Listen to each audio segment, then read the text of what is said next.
Hello everyone and welcome back. It's Paul Tilley, and today we're going to look at more capital budgeting.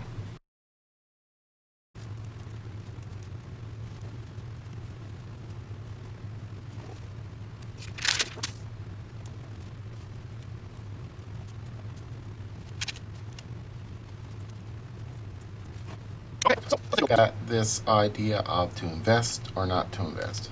First of all, I want you to take a look at 16.2 question 1. What it asks you to do is it says the St. Lawrence Bus Lines is offering a contract for busing school children that will produce an annual profit of $70,000 for 7 years. To fulfill the contract, St. Lawrence will have to buy 3 buses at a cost of $433,000. At the end of the contract, resale value of the buses is estimated at $80,000. The question then becomes should St. Lawrence Bus Lines sign the contract if the cost of capital is A, 6%, B, 7%, and C, 8%. So what we have here is a problem of decision making, of whether or not to invest or not.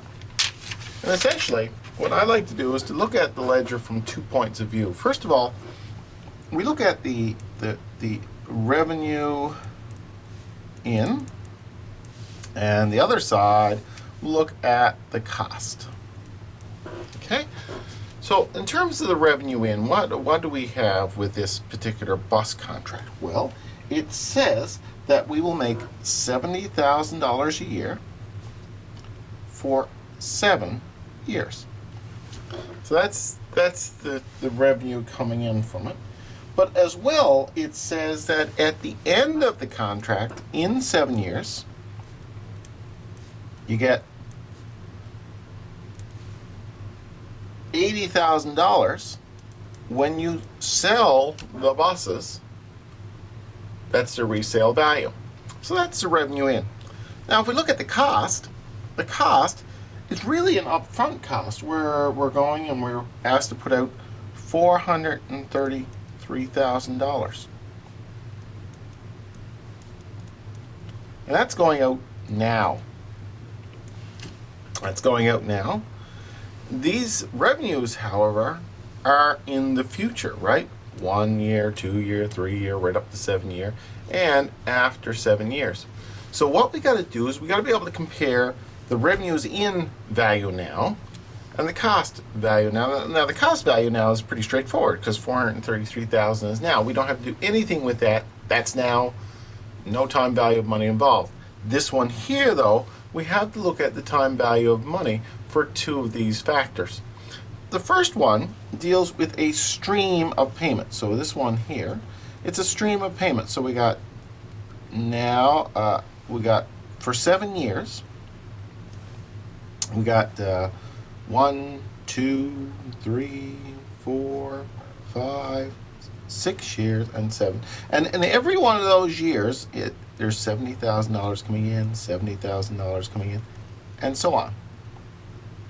That's the flow of money that comes in. Also in the 7th year, we get this $80,000. Now that's only a single payment that comes in when we sell the thing.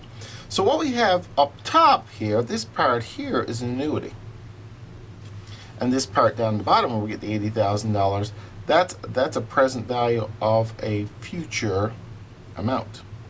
So we use 2 different formulas for that. The first formula is the annuity formula. So we know the annuity formula to be the NPV, the net present value, is the payment. And in this case, the payment is $70,000. And the formula is 1 minus 1 plus the interest to the minus n, which is the number, in this case it's years, the payments are made yearly, over I. Now, there's no indication that this is an annuity due. The payment is not made up front, so we assume that it's an annuity. Now, when we plug the numbers in this, we plug the numbers in this formula, and it'll be $70,000. Oh, that should be times. $70,000. 1 minus 1 plus. And the I, well, first of all, in A, the I is 6%, 0.06. To the minus, and it's 7 years, so minus 7. and we'll divide that by the interest, which is 0.06. So there's, so what we're going to get is, this gives us the present value. So we took this stream of $70,000 payments and we compressed it back to today. What is the value today? When we do the math on that, that $70,000 for 7 years is the equivalent of $390,766.70 now. So that's that top half of the equation. The bottom half of the equation is the $80,000 that we come in. That's a single payment. So what we have to do is calculate the present value of an annuity here. So the present value of the sum of money. So we're taking the present value and we're taking the sum of money, 80,000, and we're dividing it by 1 plus the interest rate. So that's 80,000 divided by 1.06. So that $80,000 today is worth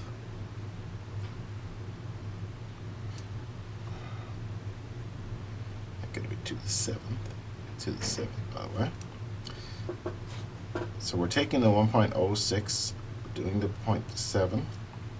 So we're taking the $80,000 today. We're doing the math on it. That $80,000 to work today is worth $53,205.64. So what we have are two present value amounts, and we can add this. This one plus this one equals a total of $443,972.34. So that's the revenue in. That's total revenue in. What we're doing is we're taking this single payment of the $80,000. We're getting the present value of that. And we're taking the multiple payments of $70,000 and we're getting the present value of that. We're simply adding the two together to get the present value of this contract, which is about $444,000. Now we have to compare that with the $433,000 that we're spending now. So we're putting out $433,000 now. We're putting out $433,000 now to buy the buses. The equivalent of what we're getting in is $443,000. In other words, we're getting in $443,972.34. What's going out is $433,000 even. So the difference is $10,972.34. And this is what we would consider our profit. In other words, our expenses are $433,000. Our income, present value of the income, is $443,900. So the profit, what we have to the good, is $10,972. So the question becomes at 6%, and this is at 6%, by the way. The question becomes, should we do this deal? Well, is a profit a good thing? Is that what we're looking for? Yes. Is it sufficient for you? Well, it's greater than 0, and if we assume that greater than 0 is sufficient for us, we should proceed. Yes, let's do the contract. Now, for the parts B and C, we do exactly the same thing. We just change the interest rates on these formulas. So you'll see that instead of 0.6, it will be 0.7 in part B and 0.8 in part C. I'm not going to do those. I'm going to leave you to do those, but what you're going to find is that as the interest rate goes up, the cost of capital effectively is going up. So that means that the hurdle becomes higher. In other words, it is the profitability of the project starts to erode as interest rates go up because of the time value of money. So low interest rates will make it feasible. Higher interest rates, it won't be feasible.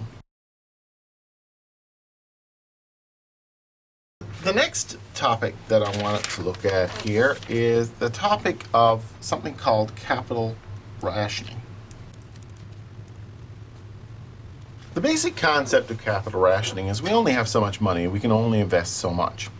So in set 16.3, question 1,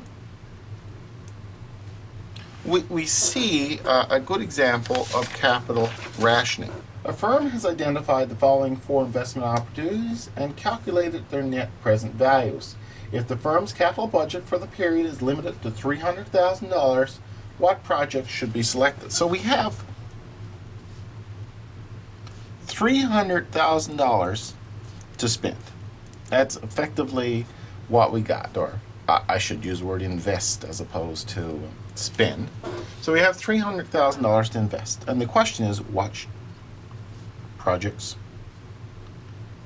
can we do? Okay.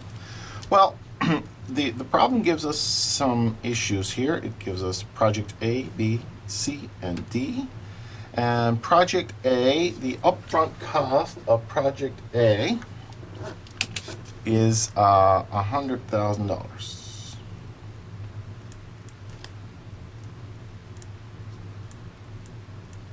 Okay, $100,000. For project B, it's $60,000. For project C, it's $130,000. And for project D, it's $200,000. Now, if we just looked at it at that, we'd say to ourselves, wow, we got $300 to spend, $300,000 to spend. We could do either one of those projects, certainly. The question is, which one should we do? Should we do this one and this one because we have enough money? Should we do this one and this one? Well, how do we make the choice of which ones we can do? Well, the upfront cost is not sufficient for us. What we also have to do is to consider as well what something called the net present value. And we've seen in our calculations of net present value is considering how long the project is and these sorts of things. With the time value of money, we take it back to say, how much is the total value of that project when you consider profitability? Like, how much of that? So net present value reflects the current true cost of that in terms of real dollars. So net present value for the first project is $25,000. For the second project is $40,000. Third project is $60,000, and the fourth project is $110,000. Okay, so again, looking at net present value, that's not much good in terms of figuring out how much we can spend, because these numbers are not reflective of the actual. This is how much is actually worth. So what we have to do really is to look at the comparison of the net present value relative to the upfront cost. So if we were to take the net present value per dollar spent, this is the calculation we need to make, is we take, for example, $25,000 net present value divided by $100,000 we have to put up in front, and we get 0.25. If we were to take the net present value of the second investment is $40,000 plus divided by the $60,000 up front, that's 0.67. And if we were to take the net present value of the third project, it's $60,000 divided by the initial investment, which is $130,000, and that's 0.46. And then the fourth project, we're looking at it's $110,000 net present value compared to the initial cost of $200,000, and that's 0.55. Now with that, we can rate which ones give us the best ratio of value to money spent. So let's rank them. 0.67 is the highest one. This is a number one project. That's the highest. In other words, the net present value is the highest per dollar spent. The next one is project D, which has 0.55. So that's the second major project that we could do. The next one is project C, and finally the lowest one is project A. So this is the order in which we should attack the projects. Now the question is, we only have $300,000 to spend. So project choice one is B. So project B is $60,000 up front. So that means we have left over. It's 300,000 is how much the budget is minus the amount, 60. So that means we have $240,000 $200,000 left over to work on another project. Well, our second rated project then is project D. D, it's the second highest. It has an upfront cost of $200,000. So the amount of money that we have left over after spending that is $40,000. So can we do anything else? Is there any upfront cost that's less than $40,000? No.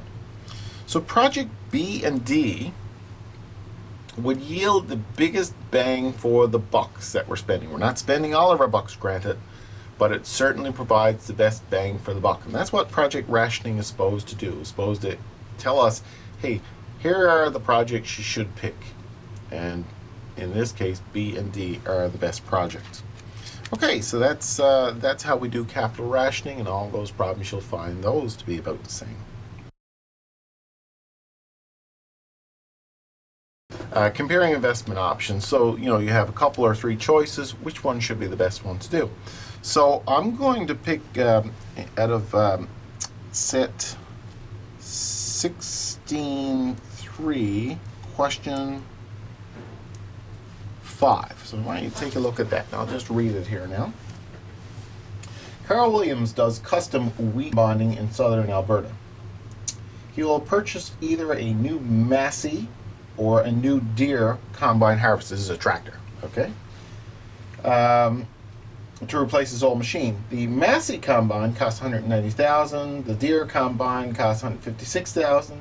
Their trade-in values in 6 years would be about $50,000 and $40,000 respectively. Because Massey cuts a 18-foot swath and Deere is a 15-foot swath, Carl estimates that the annual profit on the Massey will be 10% higher than the $70,000 the Deere could make.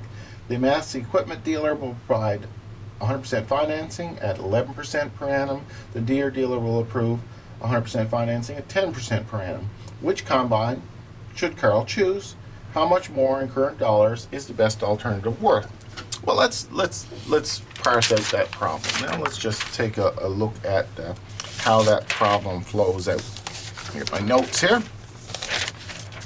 Okay, so in this case, we've got the Massey.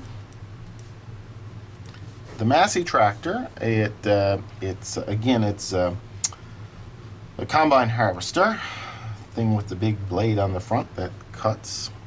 It's $190,000 cost, and the resale, that's the end value, is $50,000, and it has an 18-foot blade, so its profit, so this is our expenses, and revenue, its revenue, I should say, not profit, its revenue will be 10% higher than the other tractor. So it's $70,000 is the other tractor plus 10%. Now $70,000 plus 10% comes to $77,000. And the cost of capital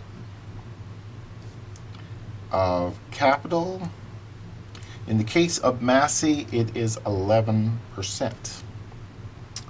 And all of these, both of these things last for 6 years. Okay, so that's the pertinent information for the Massey. Now we'll look at the Deere, John Deere tractor. The expense in this case for the John Deere tractor, it is $156,000. So it's a less expensive tractor. And at the end, we can sell it for $40,000. Okay, so just to make sure everyone can see that there. So what we got is we're comparing the outgoing expenses. Now those expenses, in terms of this amount right here, this amount right here, this is really is the present value, because that's what we're spending right now. Okay. This $50,000 in value and $40,000 in value for the other machine is in 6 years' time. So what we have to do is to calculate the present value of that amount right now and the present value of that amount right now. That's one of the things we need to do in order to be able to compare apples with apples, get everything back to today. In terms of the revenue for the Deere tractor, we're told that the Deere tractor, where it has a smaller blade, its revenue is $70,000 a year. So again, the revenue on the Massey is 10% higher. It's $77,000 a year, and the revenue on the Deere tractor is $70,000 a year. Now, that's an annuity for 6 years. Okay, so again, it's a flow of payments that come in every single year for 6 years in both cases, but one is higher than the other. Now, the cost of the capital, in which we measure that annuity, with the Deere tractor, instead of 11%, it's 10%. So here's what we need to do. We need to, first and foremost, the task one is the resale value. Get the present value of the resale value. Okay? So in the particular instance of the Massey tractor, the resale value is $50,000. And we're going to divide that by the interest rate is 11%, so 1.11, which is to the power of 6. So we'll do that, and that comes to 26,000. So in today's dollars, or in the present values, that $50,000 that we're going to get in 6 years' time is worth $737.97. There's 26,000. So that's the present value of resale. Okay, so that's for the Massey tractor. Let's take a look at the other tractor now, the Deere tractor. We're going to get $40,000 for that one. And again, it's 1.10. The cost of capital is 1.10. And again, 6 years, and we'll do the math on that, and that comes in at $22,598.82. So just so we're absolutely clear on this now, I want you to make sure that you understand what I'm doing here. I want to find out right now what the value is of the things that are happening with this tractor. In the first instance, we have to put $190,000 out right now to buy it, or $156,000 out right now to buy it, depending which tractor we buy. The Deere is a lot less expensive. Okay, so just forgetting time value of money or anything to do with internal rate of return, we're going to say, well, let's buy the less expensive tractor. It's $156,000, a lot less than $190,000 for the Massey one. Okay, yeah, we could use that as a decision-making tool, but we know that the time value of money should be considered, and this is why we're doing this more complicated scenario here. We know, too, that in 6 years we're going to sell this equipment, and we can get $50,000 for the Massey, $40,000 from the Deere. So what we need to do is to say, well, that $50,000 or $40,000 is coming in 6 years' time. How much is that worth right now? If we said, what's the equivalent value of those amounts right now? Well, the equivalent value of those amounts right now, using our calculation, is $26,737 and $22,598. So, right now, then, I'm doing this Massey and the Deere. Okay, we have to spend now $190,000 for the Massey, or we could spend now $156,000 for the Deere. Now, considering the resale, PV of resale, we could subtract that off.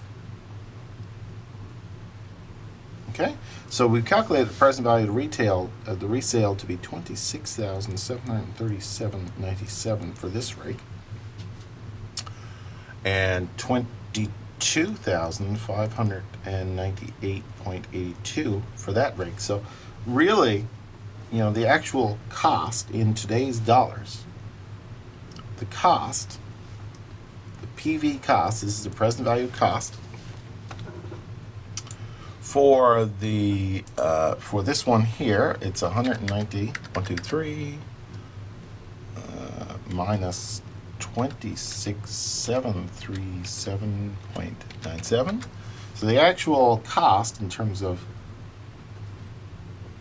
is 262.03. Okay. We could also look at the Deere one and say, well, what is the actual cost of that? Well, it's 156 minus the 22,598.82, and the actual cost in terms of present value is 133,401.18. So, if we factor in resale, the Massey is still more expensive. So now we got to consider, well, how much money comes in order to get this net present value. We also got to consider the revenue. These are the expense side, but the revenue, well, let's take a look at revenue now. The Massey tractor, we're saying that we're going to make $70,000. So what we need to be able to do is calculate the present value of $77,000 per year for 6 years at the discount rate, which is 11% for this one here. So let's plug that into the formula. So the formula is, the PV of an annuity formula is the payment, which in this case is $77,000,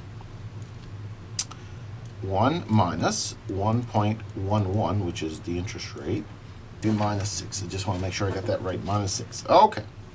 So when we plug those numbers, we run that, we're going to get the present value of that flow of payments, to be $325,751.41. Okay, so this is the revenue coming in. This is how much money we put out in present value terms. Okay, in present value terms. Now we'll go over to the Deere and we'll ask, well, what's the present value of that? So we're looking for the present value of $70,000 a year for 6 years at 10%.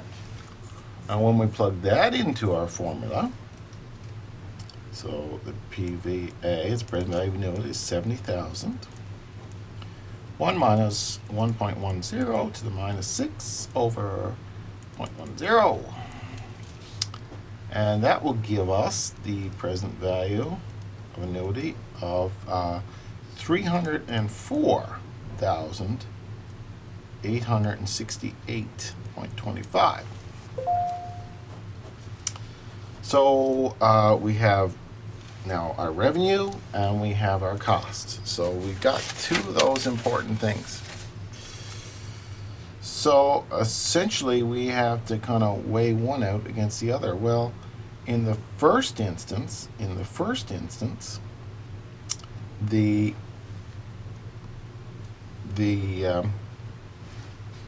revenue minus the cost, if we do the math on that, it'll be $162,489.31. So that means that's profit.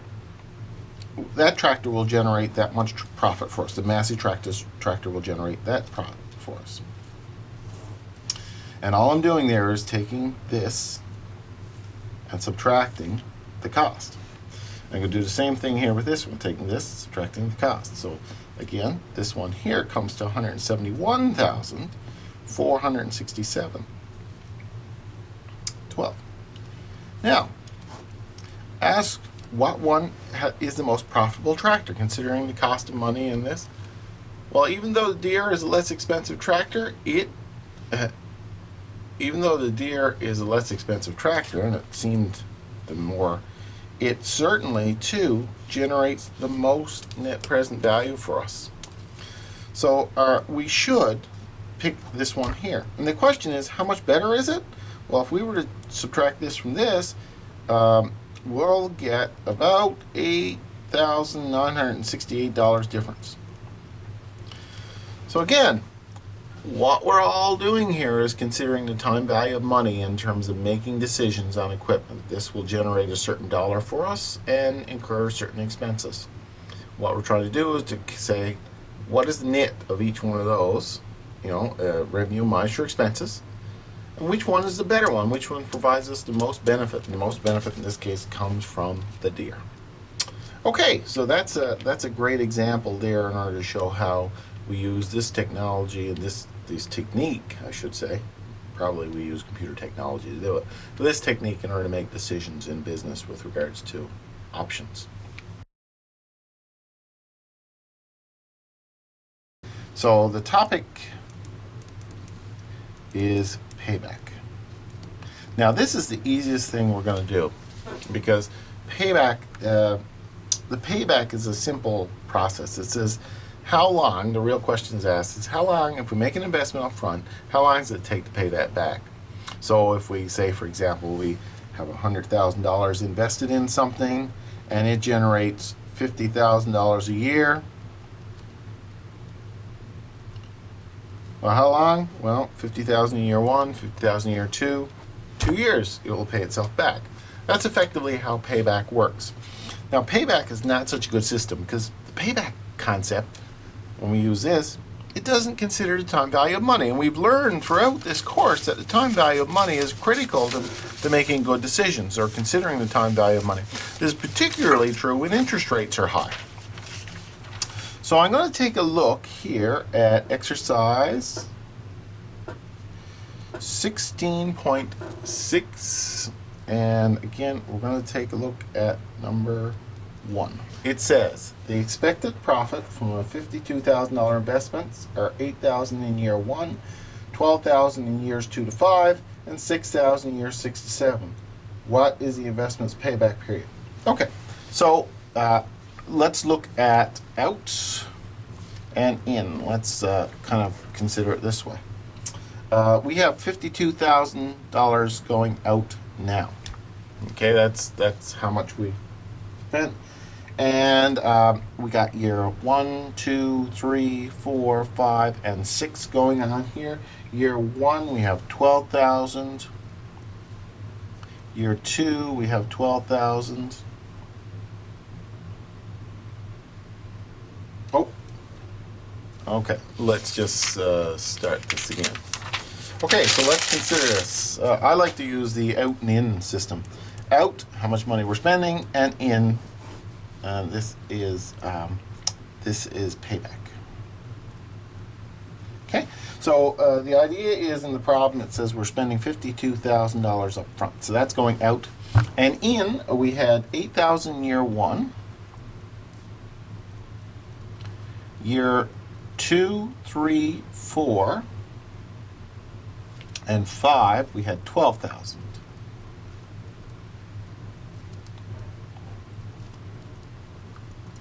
And year 6 and 7, we had 6,000. So the question is, when does payback happen? Well, the simple thing that we need to do here is just accumulate the dollars. So 8,000 in the first year, the cumulative amount was 8,000. In 2 years, the cumulative amount was 20,000. And then in 3 years, the cumulative amount was 32,000. In 4 years, the cumulative amount was 44,000. And in 5 years, the cumulative amount was 56,000. And in 6 years, the cumulative amount was 62,000. And in 7 years, the cumulative amount was 69,000. Now, when does payback happen? Well, let's take a look. When do we get $52,000 here? Well, it occurs somewhere between year and 4 and 5, 44 to 56. Now, year 4 is $44,000. So we know that 44 and 52, so that's $8,000 difference. So 8,000 of the 12, in order to figure out what portion of the year, $12,000 came in year 5. 8,000 is roughly 2/3 of the year. So 8,000, 5, so it's 2/3 of the 12,000. So it's 4.67 years payback. Okay, so the simple concept here is that we just accumulate the amount of money that we come back with, the revenues as they come in. We find the point of which we meet the $52,000 outlay. So that comes after, between year 4 and 5. We know that it's between $44,000 and $56,000. Well, it's 4, and how much more in year 5? Well, it's 12,000, so we just figure out what 8,000 of 12 is. That's 0.67 of a year, so 4.67 years to payback. Okay, those are the key issues that we've looked at in the Business Investment Decisions chapter. I hope that you have learned a few things here. If you have any questions, please let me know. Thanks.